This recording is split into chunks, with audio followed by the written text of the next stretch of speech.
The best example of that is one of the Sahabi said, if I had to be a Muslim because of the people, I would never be a Muslim. And I learned that although, Islam has so many benefits, not every Muslim takes full advantage of those benefits in their daily life. So what I had to do was not become disappointed because of the behavior of Muslims that aren't practicing, but find out more for myself about the religion and increase my knowledge, increase my understanding so that I felt fulfilled, not from the people, but knowing that I'm pleasing Allah subhanahu wa ta'ala.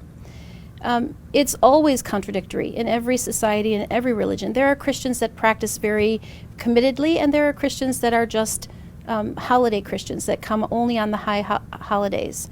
So I was used to that idea. Idealistically, I didn't expect that from the Muslims, but I oftentimes found that to be the case. That Muslims have different levels of commitment, and their practice also exhibits that. So it wasn't a shock for me, but there have been many times that I expect something and have been disappointed. But I know that Allah, Ghafur Rahim, in His mercy and His forgiveness, He will look at each person based on their individual actions. I really felt that through Islam, I gained so many things that Christianity didn't offer me.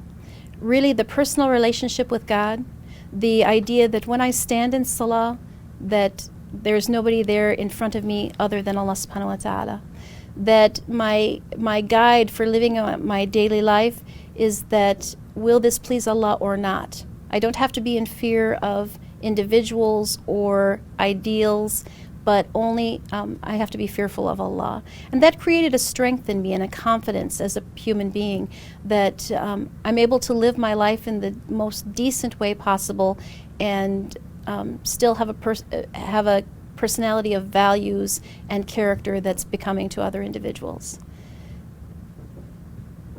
The other thing is that we are a humanity, that there's no difference among the believers, not from Malaysia or Indonesia or from the Arab world or from America, except those that have knowledge and faith.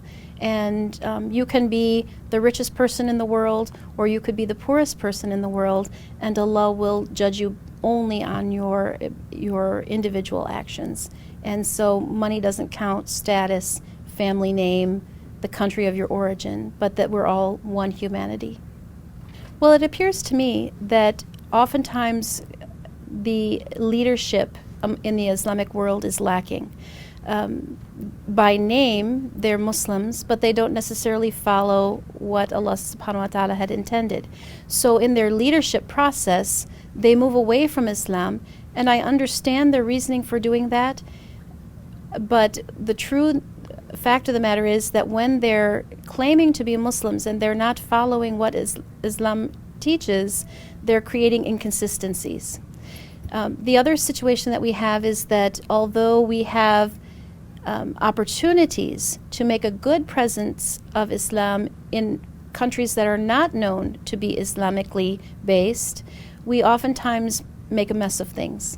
We don't present the proper face of Islam, often extremist in nature, and when people see extreme things, they tend to move away from it rather than be drawn to it. If we take a more moderate stance, meaning the leadership and the believers, if we're in the moderate mode, we'll find people very open to accept Islam and Islamic leadership. As Muslims come to America or places in the world other than their homelands, I find that everybody likes to support their nationalism. For instance, we'll find a group of Sudanese people sticking together and communicating with one another. Although they're Muslims, they're not incorporating themselves into the Muslim community. When we have this nationalistic view, we tend to fractionalize the ummah or the members of the Muslim community rather than draw it together. One of the beautiful things that happens here in Dallas every Eid is that we rent the convention center downtown, and a group of about 35 to 40,000 Muslims pray Salat al-Eid together. So what it does is it creates a sense of unity. Although we can't be together like that at every Salah or every event, at least 2 times during the year we do get together, and you truly feel the strength and the magnitude of what the Muslim community can do. I think it's important for everybody to feel that they're part of their own community first and foremost, meaning it's okay to be nationalistic and be proud of your heritage, but you have to overcome that pride with what Islam teaches us, is that there is no difference although Allah commanded us to go to nations and tribes and expand the religion, it's good to respect that, but not let that take over and not leave the Islamic values for what's tradition and custom of the area that they're from. I've traveled to several Islamic countries, and I've found that the best thing about that is the accessibility of worship, and to hear the adhan called, just the mention of Allah subhanahu wa ta'ala on a regular basis is a blessing. You also have freedom of practice, the ability to go about living your Islamic life and worship in an open society where there is no fear of retribution because of that. That's certainly an advantage for every Muslim in this day and age. The deficiencies of the Muslim countries is oftentimes they tend to see only the problems that they have or the issues that they have in their local areas, and that would lead to a situation where they're more closed and they don't acknowledge the people, the Muslim communities around the world. If we did that and we gather around the Islamic identity and issues, we certainly would have the power of being numerous, and that would help in many ways. Well, if we look at the history of Islam and how it spread through the world, people like Ibn Battuta, Tariq ibn Ziyad, who opened up North Africa and moved into the Iberian Peninsula, these people were so effective in spreading Islam simply because of their good character and their manners. They were intelligent, they were articulate, they were able to deal with the people at their level, and they carried the message of Islam through what they did, not necessarily what they preached. So it's very important that as Muslims today, we exhibit those same behaviors. I find that oftentimes in America, when we have Muslim families that their children are in public school, the parents don't get involved in the public school as volunteers. This causes a gap. The teachers work with the students, but they don't see the adults. And it presents an issue where the parents are maybe fearful of being exposed for being Muslims or for not being accepted for who they are. And in a society like America, that couldn't be farther from the truth. People here are very accepting and very open to meeting new people and accepting new ideas. So we need to take advantage of that. For me, one of the most special times of the year is Ramadan. It really is a time for me to focus again on what it means to be a Muslim, to really put aside this world and live out our Islam in a way that purifies the body and the soul. Setting aside time to make extra prayers, attending the Taraweeh, reading Quran, oftentimes reading it, at least one time in Ramadan, perhaps some more. It's a chance to really block out the things that get in our way of creating a peacefulness in our own lives, and Ramadan really does that because you don't have much time for anything else. It's challenging as a teacher because the last few years we've been teaching and fasting, and so it gives us a greater appreciation for the time that we can make iftar and feel the relief that is guaranteed by Allah subhanahu wa ta'ala. What about Hajj? Have you been in Hajj? I have not made Hajj, but I've had the wonderful opportunity of going to Mecca for Umrah, and it was an experience that I would love to repeat again and again.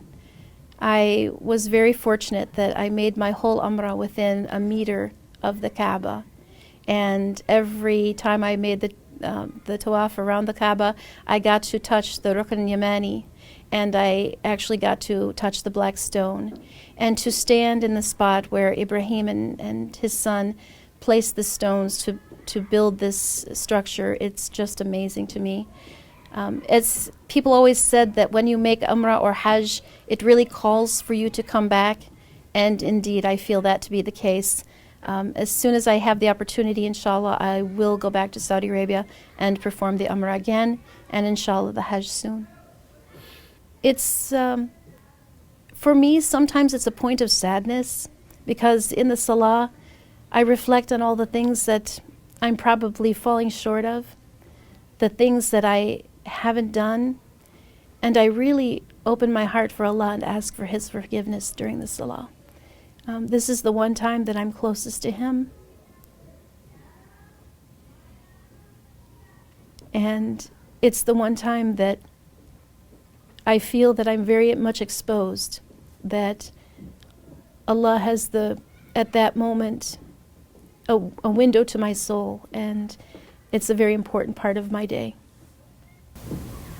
I'm always amazed at when I read Quran. Of course, I'm not proficient enough in Arabic to read it in Arabic. When I recite my prayers, I use the same surahs over and over again.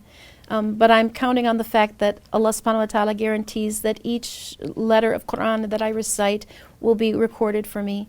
And inshallah, that will be for my benefit. But I found so many amazing things. I know that translating the Arabic into English is one of the most difficult things to do because of the richness of the Arabic language. But I find that there are so many possibilities and so many promises made in Quran that it's really amazing, and really does affect the soul. The more that you read and the more that you're affected by the words, you start to understand the wisdom that Allah subhanahu wa ta'ala is truly majestic, and it's a comfort. I think the most important thing is, as we are walking on this earth, that all Muslims are responsible for making da'wah, to really not preach Islam, but be good examples and follow the role of the Prophet, peace be upon him, in the act of living their Islam to its fullest, using it as a way to guide and encourage one another and others and bring them to Islam. And it's an incredible opportunity for each and every one of us to fulfill our Islamic obligation. Aссаламуаликум, and Ramadan Mubarak to all of you. Please join us for our Ramadan anytime you'd like. You're very welcome.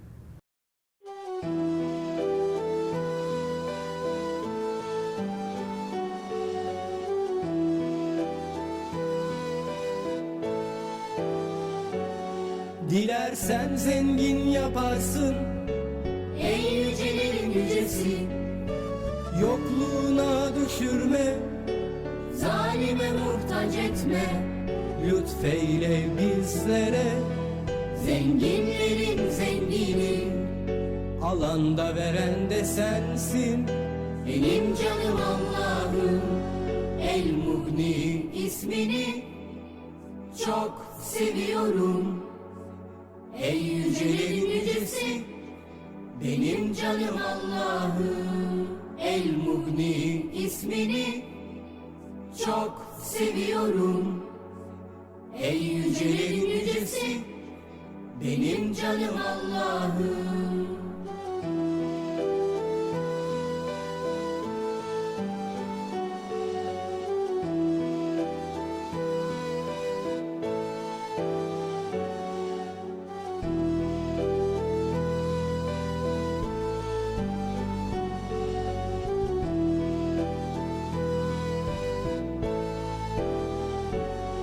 sana teslim şu kalbim. Maneviyat zenginliği ver, Unutma beni ne olur, fakirim sensiz ben. koru tüm çocukları. Affı bol Allah'ım, Alanda veren de sensin, benim canım Allah'ım. El-Mughni ismini çok seviyorum. Ey yücelerin yücesi, benim canım Allah'ım. El-Mughni ismini çok seviyorum. Ey yücelerin yücesi, benim canım Allah'ım. El-Mughni ismini çok seviyorum. Ey yüce yücelerin yücesi, benim canım Allah'ım. El-Mughni ismini çok seviyorum. Ey yücelerin yücesi, benim canım Allah'ım.